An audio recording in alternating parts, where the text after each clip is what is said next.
Students, I am Neha here, lecturer chemistry from Meritorious School Mohali।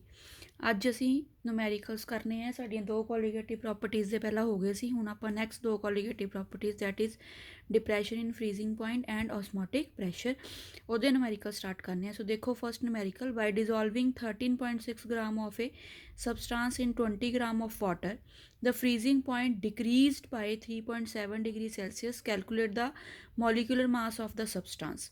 ਠੀਕ ਹੈ ਜੀ, ਤੇ ਉਹਦੇ 'ਚ ਸਾਨੂੰ KF ਦੀ ਵੈਲਿਊ ਦਿੱਤੀ ਹੋਈ ਹੈ। ਸੋ ਡਿਪਰੈਸ਼ਨ ਇਨ ਫਰੀਜ਼ਿੰਗ ਪੁਆਇੰਟ ਦੇ numerical is same as that of elevation in boiling point. Same he relation ਹੈ, ਸਿਰਫ ਉੱਥੇ ਆਪਾਂ ਬੋਇਲਿੰਗ ਵਰਡ ਯੂਜ਼ ਕੀਤਾ, ਇੱਥੇ ਅਸੀਂ ਫਰੀਜ਼ਿੰਗ ਵਰਡ ਯੂਜ਼ ਕਰਨਾ ਹੈ।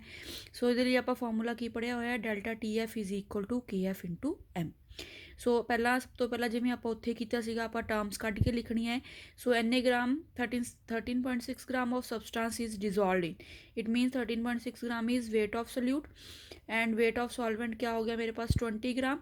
ਹਾਂਜੀ, ਹੁਣ ਇਹਦੇ 'ਚ ਦੇਖਣ ਵਾਲੀ ਕਿਹੜੀ ਇੱਕ ਇੰਪੋਰਟੈਂਟ ਚੀਜ਼ ਹੈ, ਦ ਫਰੀਜ਼ਿੰਗ ਪੁਆਇੰਟ ਡਿਕਰੀਜ਼ਡ ਬਾਈ। ਹੁਣ ਤੁਸੀਂ ਇੱਥੋਂ ਵਰਡ ਪੜ੍ਹਿਆ ਹੈ depression in freezing point, depress ਕਰਨਾ ਮਤਲਬ ਘਟ ਜਾਣਾ।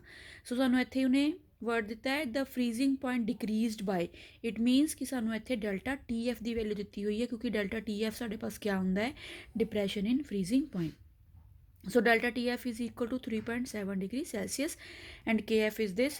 So delta TF ਦੀ ਆਪਾਂ ਵੈਲਿਊ ਪੁੱਟ ਕਰ ਲਈ ਹੈ, that is equal to KF into WB over MB into WA multiply by 1000, ਜਿਵੇਂ ਤੁਸੀਂ ਮੋਲੈਲਿਟੀ ਨੂੰ ਲਿਖਦੇ ਹੀ ਹੋ। ਸੋ ਵੈਲਿਊਜ਼ ਪੁੱਟ ਕਰ ਦਿਓ ਸਾਰੀਆਂ ਇੱਥੇ। ਸੋ ਅਸੀਂ ਇੱਥੇ ਕੈਲਕੂਲੇਟ ਕਿਆ ਕਰਨਾ ਹੈ, molar mass of the substance. So molar ਮਾਸ ਨੂੰ ਆਪਾਂ ਦੂਸਰੀ ਸਾਈਡ ਲੈ ਜਾਣਾ ਹੈ, 3.7 ਨੂੰ ਆਪਾਂ ਨੀਚੇ ਲੈ ਜਾਣਾ ਹੈ। ਸੋਲਵ ਕਰਨ ਤੋਂ ਬਾਅਦ ਸਾਡੇ ਪਾਸ ਕਿਆ ਆ ਜਾਏਗਾ, ਮੋਲਰ ਮਾਸ। ਸੋ ਇਹਦੇ 'ਚ ਇਹੀ ਧਿਆਨ ਰੱਖਣਾ ਹੈ ਕਿ ਜੇ ਤੁਹਾਨੂੰ ਫਰੀਜ਼ਿੰਗ ਪੁਆਇੰਟ ਡਿਕਰੀਜ਼ਡ ਬਾਏ ਜਾਂ ਡਿਪਰੈਸਡ ਬਾਏ ਦਿੱਤਾ ਹੋਵੇ, ਤੁਸੀਂ ਉੱਥੇ ਵੈਲਿਊ ਡੈਲਟਾ TF ਦੀ ਹੀ ਲੈਣੀ ਹੈ। ਸੋ ਕਈ ਵਾਰ ਸਾਨੂੰ ਕੁਐਸਚਨ ਦੇ ਵਿੱਚ ਇਹ ਤਾਂ ਸਾਨੂੰ ਮੋਲੀਕੂਲਰ ਮਾਸ ਪੁੱਛਿਆ ਸੀ, ਇੱਥੇ ਤੱਕ ਕੈਲਕੂਲੇਟ ਕੀਤਾ ਹੈ। ਕਈ ਵਾਰ ਸਾਨੂੰ ਉਹ ਪੁੱਛ ਲੈਂਦਾ ਹੈ ਫਰੀਜ਼ਿੰਗ ਪੁਆਇੰਟ ਆਫ ਪਿਓਰ ਸੋਲਵੈਂਟ ਜਾਂ ਫਰੀਜ਼ਿੰਗ ਪੁਆਇੰਟ ਆਫ ਸੋਲਿਊਸ਼ਨ। ਸੋ ਇਹਦੇ 'ਚ ਤੁਸੀਂ ਧਿਆਨ ਰੱਖਣਾ ਹੈ ਕਿ ਸਾਨੂੰ ਉਹ ਫਰੀਜ਼ਿੰਗ ਪੁਆਇੰਟ ਆਫ ਵਾਟਰ ਦੀ ਅਗਰ ਗੱਲ ਕਰਦਾ ਹੈ ਤਾਂ ਫਰੀਜ਼ਿੰਗ ਪੁਆਇੰਟ ਆਫ ਵਾਟਰ ਹਮੇਸ਼ਾ ਫਿਕਸ ਹੀ ਹੁੰਦਾ ਹੈ। ਤੁਹਾਨੂੰ ਪਤਾ ਹੈ ਕਿ ਵਾਟਰ 0 ਡਿਗਰੀ ਸੈਲਸੀਅਸ 'ਤੇ ਫਰੀਜ਼ ਕਰਦਾ ਹੈ। ਸੋ ਅਸੀਂ ਹਮੇਸ਼ਾ ਵੈਲਿਊ ਆਪਣੇ ਕੋਲੋਂ ਕਿੰਨੀ ਲੈ ਲੈਣੀ ਹੈ, 0 ਡਿਗਰੀ ਸੈਲਸੀਅਸ। ਔਰ ਸੈਕਿੰਡਲੀ ਇਹਦੇ 'ਚ ਬੇਟਾ ਇਹ ਧਿਆਨ ਰੱਖਣਾ ਹੈ ਕਿ ਜਿਹੜਾ ਟੈਂਪਰੇਚਰ ਹੈ ਤੁਸੀਂ ਉਹਨੂੰ ਡਿਗਰੀ ਸੈਲਸੀਅਸ 'ਚ ਵੀ ਲੈ ਸਕਦੇ ਹੋ, ਕੈਲਵਿਨ 'ਚ ਵੀ ਲੈ ਸਕਦੇ ਹੋ। ਯੂਨਿਟਸ ਚੇਂਜ ਕਰਨ ਦੀ ਕੋਈ ਜ਼ਰੂਰਤ ਨਹੀਂ ਹੁੰਦੀ ਹੈ। ਇਹ ਨਹੀਂ ਸੋਚਣਾ ਕਿ ਇੱਥੇ ਡਿਗਰੀ ਸੈਲਸੀਅਸ ਹੈ ਪਹਿਲਾਂ ਕੈਲਵਿਨ 'ਚ ਚੇਂਜ ਕਰ ਲਈ। ਜੇ ਤੁਸੀਂ ਕਰ ਵੀ ਲੈਂਦੇ ਹੋ ਫਿਰ ਵੀ ਉਹ ਗਲਤ ਨਹੀਂ ਹੈ, ਬਟ ਇੱਥੇ ਜ਼ਰੂਰਤ ਨਹੀਂ ਹੁੰਦੀ। ਸੋ ਨੈਕਸਟ ਜਿਹੜੀ ਆਪਾਂ ਕੋਲੀਗੇਟਿਵ ਪ੍ਰੋਪਰਟੀ ਪੜ੍ਹੀ ਸੀ, ਦੈਟ ਇਜ਼ ਔਸਮੋਟਿਕ ਪ੍ਰੈਸ਼ਰ। ਸੋ ਦੇਖੋ, ਔਸਮੋਟਿਕ ਪ੍ਰੈਸ਼ਰ ਦੇ ਵਿੱਚ ਆਪਾਂ ਕੀ ਨੂਮੈਰੀਕਲ ਦੇਖੋ, 200 centimeter cube of an aqueous solution of protein contains 1.26 gram of the protein. The osmotic pressure of such a solution at 300 Kelvin is found to be 2.57 into 10 the power minus 3 bar. Calculate molar mass of the protein. So ਹੁਣ ਆਪਾਂ relation ਪੜ੍ਹਿਆ ਹੋਇਆ ਹੈ, ਇਹਦੇ 'ਚ ਕੀ ਔਸਮੋਟਿਕ pressure ਨੂੰ ਆਪਾਂ denote ਕਰਦੇ ਹਾਂ ਪਾਈ ਦੇ ਨਾਲ। ਸੋ ਰਿਲੇਸ਼ਨ ਕੀ ਹੈ, pi is equal to CRT। Now what is C here, C is concentration here. So ਇੱਥੇ ਬੇਟਾ ਕੰਸੈਂਟਰੇਸ਼ਨ ਜਿਹੜੀ ਲੈਣੀ ਹੈ ਦੈਟ ਇਜ਼ ਮੋਲੈਰਿਟੀ। ਬਾਕੀ ਆਪਾਂ ਤਿੰਨੋਂ ਕੋਲੀਗੇਟਿਵ ਪ੍ਰੋਪਰਟੀਜ਼ ਦੇ ਵਿੱਚ ਜਿਹੜੇ ਕੰਸੈਂਟਰੇਸ਼ਨ ਲਈ ਹੈ that is in the form of molality, but ਇੱਥੇ ਕੰਸੈਂਟਰੇਸ਼ਨ ਕੀ ਰਹੇਗੀ, ਮੋਲੈਰਿਟੀ। ਸੋ ਤੁਸੀਂ ਮੋਲੈਰਿਟੀ ਪੜ੍ਹੀ ਹੋਈ ਹੈ, that is number of moles of solute divided by volume of solution.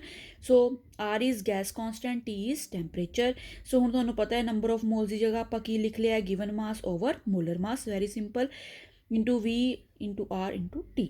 ਹੁਣ ਆਪਾਂ ਇਹਦੇ 'ਚੋਂ ਟਰਮਸ ਲਿਖਣੀ ਹੈ। Now 200 centimetre cube of aqueous solution, ਠੀਕ ਹੈ। ਇਹਦਾ ਮਤਲਬ ਮੇਰੇ ਪਾਸ ਸੈਂਟੀਮੀਟਰ ਕਿਊਬ, ਮੈਂ ਤੁਹਾਨੂੰ ਪਹਿਲਾਂ ਵੀ ਦੱਸਿਆ ਹੋਇਆ ਕਿ ਚਾਹੇ ਸੈਂਟੀਮੀਟਰ ਕਿਊਬ ਬੋਲੋ ਚਾਹੇ ਮਿਲੀਲੀਟਰ ਬੋਲੋ, ਸੇਮ ਥਿੰਗ ਹੈ।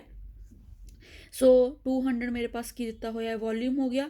1.26 gram of protein, it means ਮੇਰੇ ਪਾਸ ਵੇਟ ਆਫ ਸੋਲਿਊਟ ਕਿੰਨਾ ਹੋ ਗਿਆ, 1.26 ਗ੍ਰਾਮ। ਦ ਔਸਮੋਟਿਕ ਪ੍ਰੈਸ਼ਰ ਆਫ ਸੱਚ ਏ ਸੋਲਿਊਸ਼ਨ, ਇਟ ਮੀਨਸ ਮੈਨੂੰ ਕਾਹਦੀ ਵੈਲਿਊ ਦਿੱਤੀ ਹੋਈ ਹੈ, ਪਾਈ ਦੀ, ਦੈਟ ਇਜ਼ 2.57 ਇੰਟੂ 10⁻³ ਬਾਰ।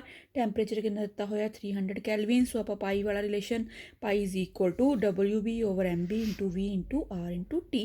ਸੋ ਆਪਾਂ ਇੱਥੇ ਪਾਈ ਦੀ ਵੈਲਿਊ ਪੁੱਟ ਕਰ ਲਈ ਹੈ, WB ਦੀ ਕਰ ਲਈ ਹੈ, ਮੋਲਰ ਮਾਸ ਅਸੀਂ ਪਤਾ ਕਰਨਾ ਹੈ, ਵੋਲਿਊਮ ਸਾਨੂੰ 200 ਦਿੱਤਾ ਹੋਇਆ ਹੈ, ਠੀਕ ਹੈ ਜੀ। ਸੋ ਆਰ ਦੀ ਵੈਲਿਊ 0.083 ਕਿਉਂ ਲਈ ਹੈ, ਆਪਾਂ +1 'ਚ ਪੜ੍ਹਿਆ ਹੋਇਆ ਹੈ ਕਿ ਜੇ ਸਾਡੇ ਪਾਸ ਪ੍ਰੈਸ਼ਰ ਬਾਰ 'ਚ ਹੋਵੇ ਤਾਂ ਆਪਾਂ ਯੂਨਿਟਸ ਉਹਦੇ ਅਕੋਰਡਿੰਗ ਹੀ ਆਰ ਦੇ ਲੈਣੇ ਹੈ। ਸੋ ਆਰ ਦੀ ਵੈਲਿਊ ਕਿਆ ਹੋ ਜਾਂਦੀ ਹੈ 0.083 ਇੰਟੂ ਟੈਂਪਰੇਚਰ ਸਾਡੇ ਪਾਸ 300 ਕੈਲਵਿਨ ਹੈ। 1000 ਨਾਲ ਮੈਂ ਕਿਉਂ ਮਲਟੀਪਲਾਈ ਕੀਤਾ ਹੈ, ਕਿਉਂਕਿ ਮੇਰੇ ਪਾਸ ਵੋਲਿਊਮ ਕਾਹਦੇ 'ਚ ਦਿੱਤਾ ਹੋਇਆ ਹੈ ਮਿਲੀਲੀਟਰ 'ਚ। ਅਸੀਂ ਮੋਲੈਰਿਟੀ 'ਚ ਪੜ੍ਹਿਆ ਹੈ ਕਿ ਜੇ ਵੋਲਿਊਮ ਮਿਲੀਲੀਟਰ 'ਚ ਹੋਵੇ ਤਾਂ ਮਲਟੀਪਲਾਈ ਬਾਏ 1000, ਅਗਰ ਲੀਟਰ 'ਚ ਦਿੱਤਾ ਹੁੰਦਾ ਫਿਰ ਆਪਾਂ ਮਲਟੀਪਲਾਈ ਬਾਏ 1000 ਨਹੀਂ ਕਰਨਾ ਸੀ। ਸੋ ਇੱਥੇ ਸਾਡੇ ਪਾਸ ਮੋਲਰ ਮਾਸ ਚਲਾ ਗਿਆ ਦੂਸਰੀ ਸਾਈਡ, ਆਸਮੋਟਿਕ ਪ੍ਰੈਸ਼ਰ ਦੀ ਵੈਲਿਊ ਆ ਗਈ ਨੀਚੇ। ਸੋ ਆਪਾਂ MB ਦੀ ਵੈਲਿਊ ਕੈਲਕੂਲੇਟ ਕਰ ਲਈ ਹੈ। ਸੋ ਬੇਟਾ ਇਹਦੇ 'ਚ ਵੀ ਇਸ ਟਾਈਪ ਦੇ ਨੂਮੈਰੀਕਲਸ ਹੈ, ਜਾਂ ਕਈ ਵਾਰੀ ਸਾਨੂੰ ਇਸ ਤਰ੍ਹਾਂ ਉਹ ਲਿਖਦਾ ਹੈ ਕਿ ਜਿਵੇਂ ਲਿਖ ਦਿੱਤਾ 5% ਸੋਲਿਊਸ਼ਨ। ਸੋ 5% ਸੋਲਿਊਸ਼ਨ ਦੇ ਵਿੱਚ ਤੁਸੀਂ ਹੁਣ ਧਿਆਨ ਰੱਖਣਾ ਹੈ, ਤੁਸੀਂ ਇਹ ਮਾਸ ਪਰਸੈਂਟੇਜ ਵੋਲਿਊਮ ਪਰਸੈਂਟੇਜ ਪਹਿਲਾਂ ਪੜ੍ਹ ਲਈ ਹੈ।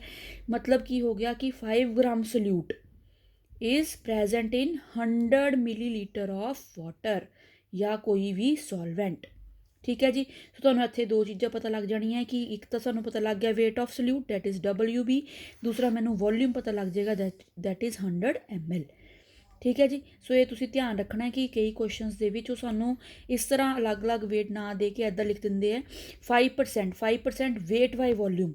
weight by volume ਦਾ ਮਤਲਬ ਕਿ 5 ਗ੍ਰਾਮ ਸੋਲਿਊਟ ਤੁਸੀਂ 100 ml ਵਾਟਰ ਦੇ ਵਿੱਚ ਜਾਂ ਕਿਸੇ ਵੀ ਸੋਲਵੈਂਟ ਦੇ ਵਿੱਚ ਡਿਜ਼ੋਲਵ ਕੀਤਾ ਹੋਇਆ ਹੈ। ਮੈਂ ਤਾਂ ਦੱਸ ਰਹੀ ਹਾਂ ਕਿਉਂਕਿ ਹੁਣ ਜਦੋਂ ਆਪਾਂ ਨੂਮੈਰੀਕਲਸ ਕਰਨੇ ਆ ਇਹਦੇ, ਸੋ ਉਹਦੇ 'ਚ ਕੋਈ ਨੂਮੈਰੀਕਲ ਆਏਗਾ ਤਾਂ ਤੁਸੀਂ ਉਹਨੂੰ ਆਪਣੇ ਆਪ ਇਸ ਤਰੀਕੇ ਦੇ ਨਾਲ ਲਿਖਣਾ ਹੈ। Thank you.